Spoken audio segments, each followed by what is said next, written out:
So hello everyone, स्वागत करता हूँ आपका अपने यूट्यूब चैनल पर। मेरा नाम है रजत और मुझे 11 साल से ज़्यादा का एनालिटिक्स का वर्किंग एक्सपीरियंस है।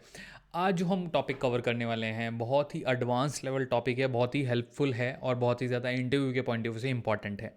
तो हम पांडास कवर कर रहे हैं। ऑब्वियसली आप जानते हैं, देखिए इस पूरी सीरीज़ में हमने पांडास को मल्टीपल तरह से आपने इम्प्लीमेंट करा है एंड देन उसमें हमने मल्टीपल एग्जाम्पल देखे हैं। तो आज का जो हमारा टॉपिक है वो होने वाला है विंडो फंक्शंस। अब देखिए विंडो फंक्शन का जो फंडा होता है ना, तो दो फंक्शन होते हैं, rolling and expanding.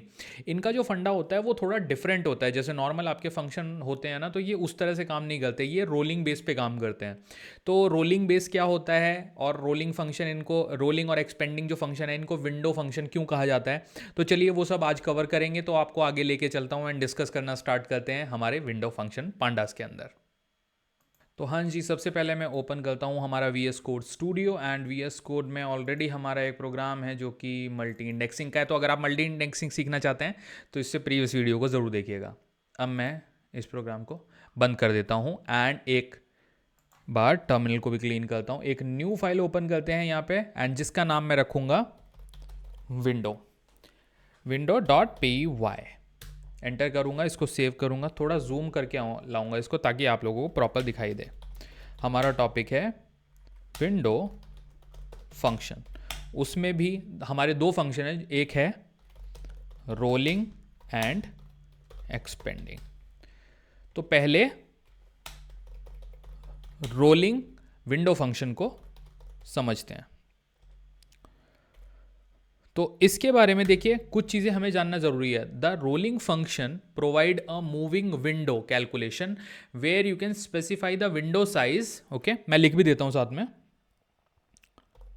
Provide a rolling function where you can decide window size. अब विंडो साइज से मेरा मतलब क्या है वो मैं आपको अभी बताता हूँ। देखिए टोटल, इससे आप इस तरह से समझ सकते हो कि टोटल कितने पीरियड के लिए आपको वो कैलकुलेशन करनी है। ठीक है, तो यहाँ पे मैं लिख देता हूँ period also and apply various aggregation functions and apply various aggregation functions like means, sum and count।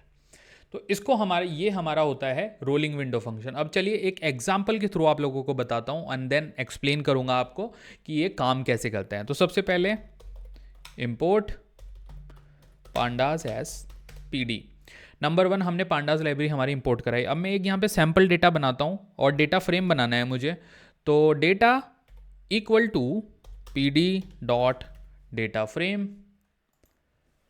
Data frame का ये ब्रेसिस आएगा, उसके बाद हमारा ये वाला ब्रेसिस आएगा। अब यहाँ पे मुझे खाली सेल्स लेनी है, लेट्स से सेल्स लूँगा मैं।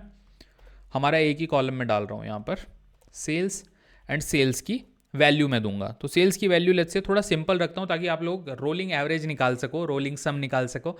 ईजिली रहेगा आपको समझना, मतलब बहुत ईजी है। ठीक है, कुछ पंगा नहीं है। इसको विंडो फंक्शन क्यों कहते हैं वो भी मैं आपको अभी एकदम क्लियर कर दूंगा। विंडो फंक्शन दो है, बस ये आपको याद रखना है। ठीक है, तो लेट्स से सेल्स $100, $200, $300, $400, 500, 600 एंड 700। तो ये सारे हमने एलिमेंट ले लिए।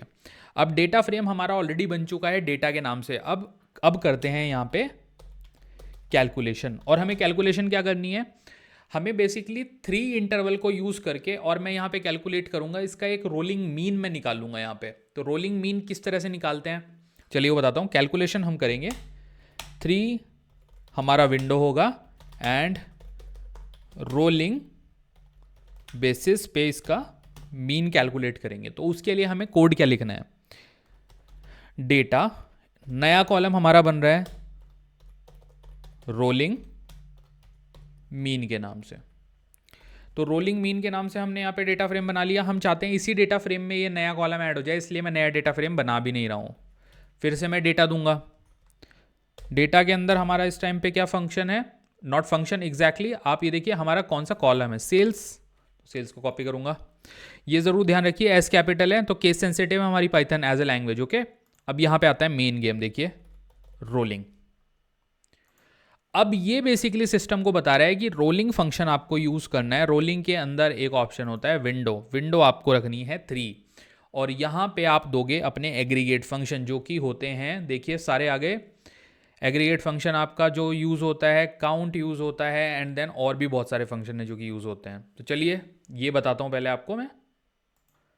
यहाँ पे हम लिखेंगे मीन, और इस तरह से ये हमारा कंप्लीट हो जाएगा। अब यहाँ पे अगर मुझे प्रिंट कराना है तो मैं सिंपली डेटा प्रिंट करा सकता हूँ। अगर आप यहाँ पे देखो ध्यान से, तो इसी लाइन में आपके सारे फंडे एक्चुअली यहाँ पे इम्प्लीमेंट हो रहे हैं। तो सबसे पहले मैंने पांडास को इंपोर्ट किया, ठीक है, और पांडास को इंपोर्ट करने के बाद मैंने सिंगल लाइन में एक डेटा फ्रेम बना लिया डेटा के नाम से, और ये सारे एलिमेंट मैंने उसके अंदर डाल दिए। अब मैं कैलकुलेशन जो करूँगा, मुझे जो रोलिंग रेट चाहिए ना, मुझे रोलिंग बेस पे मीन चाहिए। इसका मतलब क्या होता है, सबसे पहली बात तो मैं आपको ये समझाऊंगा अभी कि रोलिंग का मतलब क्या हुआ। अब ये देखिए, ये जो सिंटेक्स है, ये आपका डेटा फ्रेम का नाम है, ये नया कॉलम है, ये सिंटेक्स होता है, ये आपका फिर से डेटा फ्रेम का नाम, और जिस पर्टिकुलर कॉलम का आपको रोलिंग बेस पे विंडो चाहिए वो आप यहाँ डालोगे।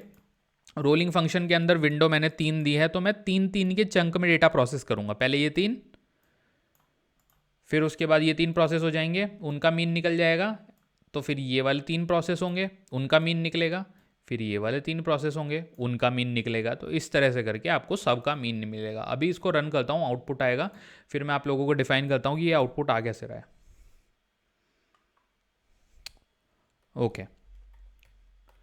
तो यहाँ पे मैं यूज़ करता हूँ अपना पेन।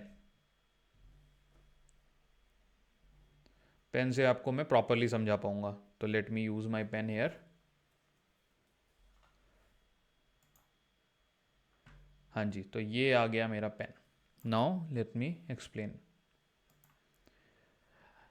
देखिए, सबसे पहले तो रोलिंग विंडो का यहाँ पे मतलब क्या है आप ये समझो। सबसे पहले यहाँ देखो, ये है आपका आउटपुट।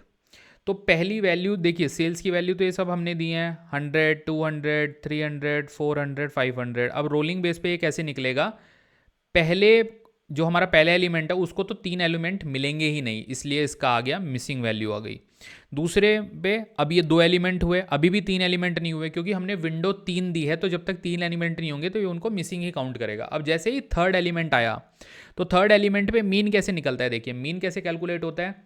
ये क्या करेगा, 100 प्लस 200 प्लस 300, इसको अगर आप डिवाइड करो, पहले इसको डिवाइड करो 3 से, 100, 200 एंड देन ये आपका कितना आ गया 300, तो इसका टोटल आपका आ जाएगा 600। 600 को आप 3 से डिवाइड करो, 3 2 जा, तो इसका टोटल आ गया 200। तो आप यहाँ पे देखो आउटपुट में 200 आ गया। नेक्स्ट वैल्यू पे गया 400 पे, तो अब ये क्या करेगा, पिछले 3 एलिमेंट को सम करेगा, 200 प्लस 300 प्लस 400 डिवाइड बाय 3, तो 200 प्लस 300 500, और ये आपका कितना आ जाएगा 400। 200 300 400 900, तो 900 को जब आप 3 से डिवाइड करोगे तो आपका आएगा 300, जो कि यहाँ पे आउटपुट में आ गया। सिमिलरली आप आगे कैलकुलेशन करते जाओगे तो ये आपका रोलिंग बेस पे सम करता जा रहा है, तो इसीलिए इसको कहते हैं विंडो फंक्शन, और ये रोलिंग बेस पे काम करता है, तो इसलिए हमारे इस पर्टिकुलर फंक्शन का नाम है रोलिंग विंडो फंक्शन। तो ये हमारा एक कॉन्सेप्ट क्लियर हो गया। अब देखिए, अब बात करते हैं एक्सपेंडिंग की। इसको थोड़ा जूम आउट करता हूँ और आप लोगों को नेक्स्ट जो हमारा फंक्शन है उसके बारे में बताता हूँ। तो रोलिंग हमने इम्प्लीमेंट कर लिया, अब बात है एक्सपेंडिंग विंडो फंक्शन की। देखिए, एक्सपेंडिंग और जो हमारा रोलिंग था इसमें डिफरेंस क्या था। जो एक्सपेंडिंग है वो पहले ही एलिमेंट लेवल से काम करना स्टार्ट कर देता है। जैसे कि आपको सम अगर कैलकुलेट करना है तो वो पहले का सम देगा, देन दूसरे एलिमेंट को पहले से सम करके एक्यूमुलेटिव सम आप कैलकुलेट कर सकते हो। तो that is the difference in दोनों के बीच में। मैं आपको करके दिखाता हूँ। डेटा, यहाँ पे एक नया कॉलम मुझे बनाना है, यहाँ पे रोलिंग मीन बनाया था, अब मैं बनाऊंगा एक्सपेंडिंग सम। अब एक्सपेंडिंग सम के लिए भी हम सेम मेथड यूज करेंगे, डेटा, और इसके अंदर हमारे पास है सेल्स। तो यहां पे हमने ऊपर दिया था लाइन नंबर 9 पे, अगर आप नोटिस करोगे तो यहां पे हमने रोलिंग दिया था, यहां पे हम देंगे एक्सपेंडिंग। एक्सपेंडिंग दे दिया, एक्सपेंडिंग के अंदर आपको कोई विंडो पास करने की ज़रूरत नहीं है। जैसे रोलिंग में तो आपने विंडो दी थी, एक्सपेंडिंग में हम विंडो नहीं देंगे। और यहाँ पे एक्सपेंडिंग के बाद मैं सिंपल लिख दूंगा सम। एंड अब प्रिंट कराऊंगा इस डेटा फ्रेम को। अब देखिए ये तो ऑलरेडी इंप्लीमेंट हो ही चुका है, तो मैं इसको कमेंट कर देता हूँ रोलिंग वाले को। एक्सपेंडिंग वाले का आउटपुट हमें आएगा और डिफरेंस आपको खुद अभी समझ में आ जाएगा। देखिए दोनों फंक्शन में क्या अंतर है ये टोटली आपको क्लियर होगा। थोड़ा सा इसको ऊपर करते हैं, जूम करके लाता हूँ देखो आउटपुट को। अब एक्सपेंडिंग किस तरह से काम कर रहा है पहले मैं आपको अपने पेन से वो भी समझाता हूँ। Let me pick up the pen. हाँ जी, एक्सपेंडिंग कैसे काम कर रहा है? सबसे पहले 100 को आपने इंडिविजुअली यहाँ पे डाल दिया, ठीक है। एक्सपेंडिंग ऐसे काम करता है। अब 200 आया तो 200 प्लस 100 करके जो नई वैल्यू आई 300 वो यहाँ डाल दी। अब 300 प्लस 300 आ गया 600, तो इसके सामने 600 डाल दिया। 400 600 1000 समाया, 1000 डाल दिया। 1000 में 500 जोड़ा तो 1500 आ गया। 1500 में 600 जोड़ा तो 2100 आया। 2100 में 700 जोड़ोगे तो 2800 आ जाएगा। तो ये जो आउटपुट है ये है एक्सपेंडिंग विंडो फंक्शन का। और ये जो आउटपुट है ये वाला आउटपुट, ये आउटपुट है आपका रोलिंग विंडो फंक्शन का। तो यहाँ पे हमारा ये कॉन्सेप्ट ख़त्म होता है गाइस। एंड आज के वीडियो में इतना ही, और इसको मैं एक बार यहाँ से रिमूव कर देता हूँ ताकि आप लोग एक बार कोड को प्रॉपरली देख पाओ। पूरा कोड देखिए, this is the whole code, ठीक है। तो यहाँ पे हमारा पूरा कॉन्सेप्ट खत्म होता है इसका। ये जो दो हमारे विंडो फंक्शन है they are highly useful, okay. Analysing the trend and basically calculating the value, तो ये बहुत ज़्यादा यूज़ होते हैं। तो यहाँ पे इस वीडियो को रैप अप करते हैं। तो थैंक यू सो मच इस वीडियो को देखने के लिए। प्लीज़ इस वीडियो को लाइक करिए एंड चैनल को सब्सक्राइब करिए। एंड अपने दोस्तों, अपने कॉलीग्स, उनसे भी ये चैनल को सब्सक्राइब करने के लिए प्लीज़ बोलिए, सो दैट मैं भी थोड़ा और मोटिवेट हो जाऊँ एंड और अमेजिंग कंटेंट आप लोगों के लिए बना के ला सकूँ। देखिए हमारी जो पाइथन की अभी जर्नी चल रही है इसको हम बहुत ही तेज़ी से, बहुत अच्छी तरह से अभी आगे इंप्लीमेंट करेंगे। क्योंकि देखिए हमने बेसिक पाइथन कवर कर लिया था, हमने ऊप्स कवर किया, देन हमने पांडास कवर कर रहे हैं, इससे पहले नम्पी कवर किया था, हमने मैटप्लॉटलिब भी कवर कर लिया है। तो हम एक ऐसे बहुत अच्छे एज पे हैं। अब हम डेटा साइंस को थोरूली समझेंगे आने वाले समय में। एंड आप लोगों की सपोर्ट की मुझे ज़रूरत होगी। So thank you so much. आज के लिए चलिए आपसे विदा लेता हूँ। Please subscribe to my YouTube channel. Thank you guys.